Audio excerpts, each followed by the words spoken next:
Aujourd'hui, Wall Street a rongé les écrans Bloomberg et on va se pencher sur le barbecue et la sauce chimichurri pour manger avec les burgers, les ribs et à la Bud Light tiède. Et aussi, on va boire au génie américain qui consiste à rendre hommage au travail sans travailler. Logique implacable. Nous, en Suisse, on aurait fait des burgers à la vache d'errance qui aurait aussi pu être le nouveau symbole du bull market. Résultat, pas de trading à New York. L'Europe et le reste du monde vont devoir faire semblant d'exister.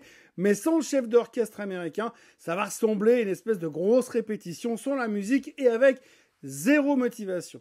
Des volumes qui sont faméliques, une ambiance qui est molle, mais derrière tout ce calme de la rentrée, la cocotte minute est déjà sous pression. Et en ce début du mois de septembre, on a tous les ingrédients du film d'action de série B qui sort directement sur Amazon Prime.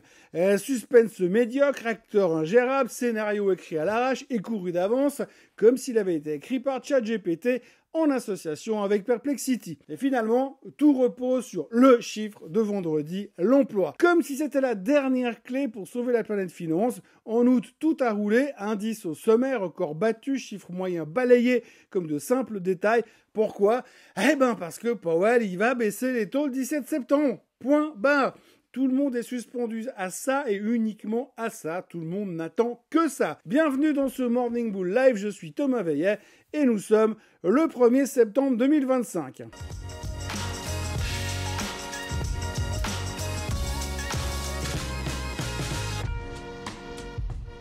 Alors avant toute chose, ce que vous allez entendre et voir dans cette vidéo n'est pas un conseil financier, c'est mon avis, mon analyse et parfois mon humeur du jour. Par contre, si vous voulez comprendre la bourse, là, vous êtes au bon endroit. Oui, je sais, c'est ringard de dire qu'il faut être prudent, encore pire d'oser être bearish, mais il suffit de regarder les indicateurs clignotent, le spread 2 ans, 30 ans, les leading indicators, les fissures dans la façade. On n'est pas au bord du gouffre, mais on n'est pas non plus sur le terrain de jeu le plus safe pour investir. Même si les chiffres de vendredi sont maquillés pour plaire aux leaders maximaux de Washington, la réalité, la vérité reste là. Les marchés sont perchés très haut, peut-être même trop haut. Le Wall Street Journal l'a dit lui-même ce week-end, noir sur blanc, le marché américain est aujourd'hui plus cher qu'en pleine bulle Internet. Oui, plus cher qu'en l'an 2000, quand certains pensaient devenir milliardaires en vendant des chaussettes par modem 56K.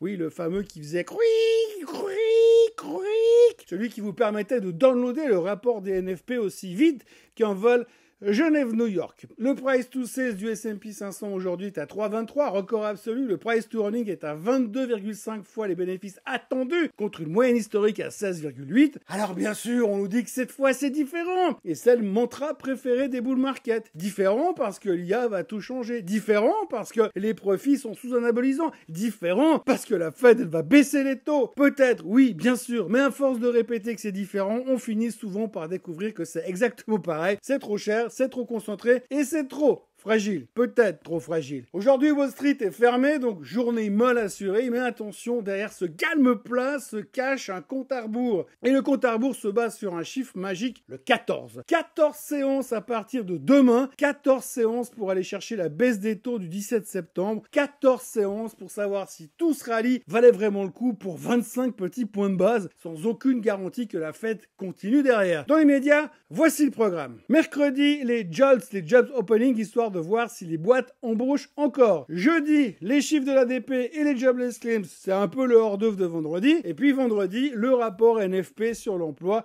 le juge de paix absolu. Et ça, c'est que l'apéro, parce qu'ensuite, il y aura le 11 septembre, bam, CPI, le 16-17, réunion de la Fed, conférence de presse, projection économique. Et le 19, triple witching, cette fameuse expiration d'options qui donne toujours des sueurs froides aux traders. Bref, une rentrée boursière qui ressemble à un rendez-vous chez le dentiste. On sait exactement qu'on va souffrir, on sait juste pas qu'on sait qu'on va souffrir, mais une chose est certaine, on n'a pas du tout envie d'être là. On préférerait nettement être à l'apéro avec du fondant d'âme de Sion et enchaîner avec la raclette, surtout au vu de la météo. Mais bon, on ne va pas oublier qu'historiquement, septembre, c'est le pire mois de l'année pour les actions, on le sait, et on va nous le répéter, et je vais vous le répéter pendant tout le mois. Le problème, c'est qu'on y entre aujourd'hui après 91 séances sans une seule correction de plus de 2%. 91 séances, pas de hausse, mais 91 séances de pas de baisse, pas de vraie baisse. Une tranquillité qui est quasi surnaturelle entretenue par les hedge funds qui shortent la vol comme si elle n'existait plus. D'ailleurs, petite anecdote du lundi matin, est-ce que vous vous souvenez de la dernière fois qu'on a vu un tel excès de confiance? Non? Aucune idée? Même pas une toute petite? Eh ben c'était juste avant l'explosion du carry trade sur le yen été 2024 et ça avait secoué fort. Brièvement, mais fort quand même. Donc à Jackson Hole, Powell a entrouvert la porte. Oui, peut-être qu'on va baisser les taux et depuis tout le monde attend ça comme le messie. Aujourd'hui, les marchés price 90% de chance d'une baisse de 25 points de base le 17 septembre, mais le jeu est dangereux. S'il coupe parce que l'économie ralentit vraiment, ça veut dire que la récession est déjà là, ou en tout cas, on approche. Et s'il coupe juste pour calmer le jeu avec Trump et Wall Street, c'est l'indépendance de la Fed qui part en vrille. Déjà que là, elle n'est pas en super forme, ça nous arrangerait moyen. Mais dans les deux cas, la Fed agit avec le couteau sous la gorge. Et n'oublions pas l'essentiel, l'inflation n'a pas disparu. Le PCE a donné de l'illusion d'un retour au calme, mais les prix restent collants et le petit-déj brouillé bacon, il coûte toujours un bras. Et alors pendant ce temps-là, à la Maison-Blanche, Trump tape sur Powell comme un boxeur sur son punching ball, il le traite de too late, il menace de virer la moitié de la Fed et passe des menaces aux actes puisque Lisa Cook s'est fait dégager la semaine dernière après avoir déjà viré le patron du bureau of Labor Statistics pour cause de chiffres qui ne lui plaisaient pas. C'est simple, aujourd'hui Trump, il est en guerre avec sa propre administration et sa propre banque centrale. L'image est assez parlante. On a un pilote de ligne qui est en train de virer son copilote à coups de pied au cul pour sortir de la cabine en plein vol. Pas sûr que ça rassure les passagers pour la suite du voyage. Comme si on n'avait pas assez d'incertitude, Trump vient donc d'en ramasser une nouvelle. La cour d'appel estime que ces fameux tarifs réciproques et ces surtaxes douanières sont dorénavant considérés comme illégal. Illégal, oui, mais pas annulé. Il reste en place jusqu'au 14 octobre, histoire de laisser la Maison-Blanche, histoire de laisser à la Maison-Blanche le temps d'aller pleurnicher devant la Cour suprême. Et c'est là que ça se corse, parce que la moitié du monde aujourd'hui pense que Trump outrepasse complètement ses pouvoirs, mais à Washington, la majorité conservatrice de la Cour pourrait bien lui donner raison au nom de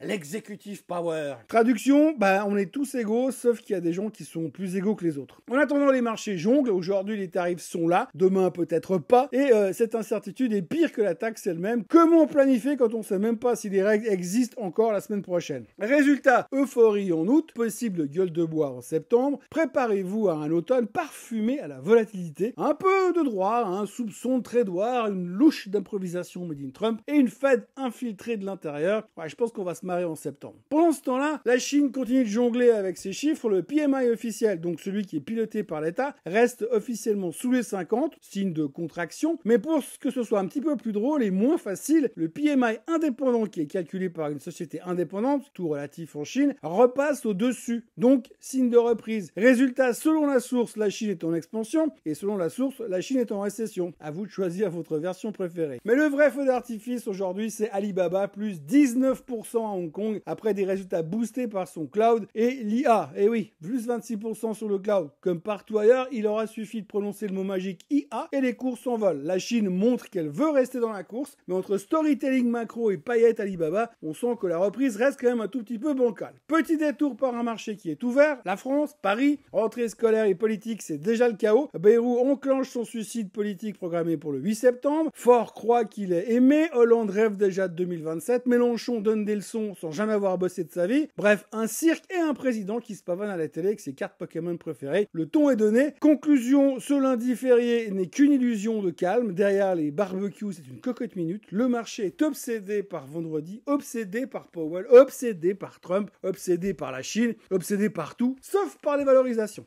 Et pourtant, le S&P 500 n'a jamais été aussi cher, jamais été aussi concentré, jamais été aussi dépendant de quelques géants technologiques. Tout le monde se rassure. Tant que ça monte, pourquoi s'inquiéter? Sauf que l'histoire est claire, quand tout le monde se tasse du même côté du bateau, il suffit d'une petite vague pour que ça chavire. Alors est-ce que cette vague viendra des chiffres de l'emploi, de l'inflation, d'un coup de sang de Trump? On n'en sait strictement rien. Ce qu'on sait, c'est que le calme est trompeur. Aujourd'hui, c'est Labor Day. Demain, ça sera retour au charbon. Bon début de semaine à tous et on se voit demain avec des vraies choses à dire, des vraies choses à raconter. D'ici là, on s'abonne, on like, on partage et on commente et on se dit à demain. Bye bye.